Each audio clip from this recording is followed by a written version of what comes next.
তা আমি সেটা একটা সুবিধা করে দিয়েছি, আমাকে লিখে দিয়েছে, আমি সেটা।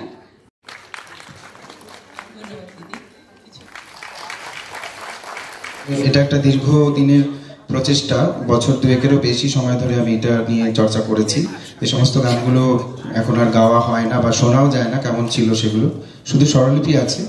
যাই হোক, আপনারা দেখুন, যদি আপনাদের ভালো লাগে তাহলে সবটুকু কাজেরই সার্থকতা হবে। সখী সমিতির উদ্যোগে রবীন্দ্রনাথ 27 বছর বয়সে রচনা করেন তাঁর তৃতীয় গীতিনাট্য মায়ের খেলা। পরবর্তীতে শেষ বয়সে এই গীতিনাট্যকে নৃত্যনাট্যের রূপ দেন তিনি।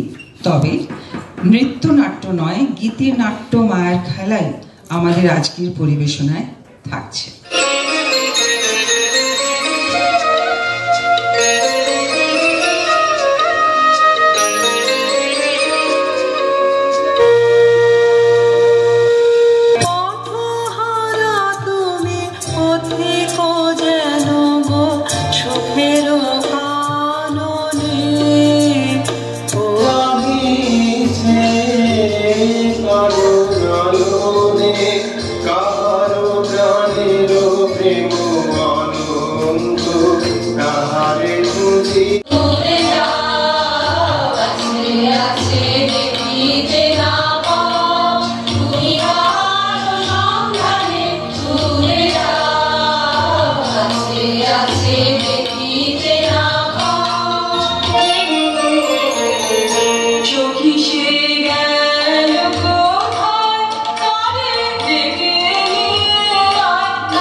এসো হে তোমারে বারে তো দেখি ভরি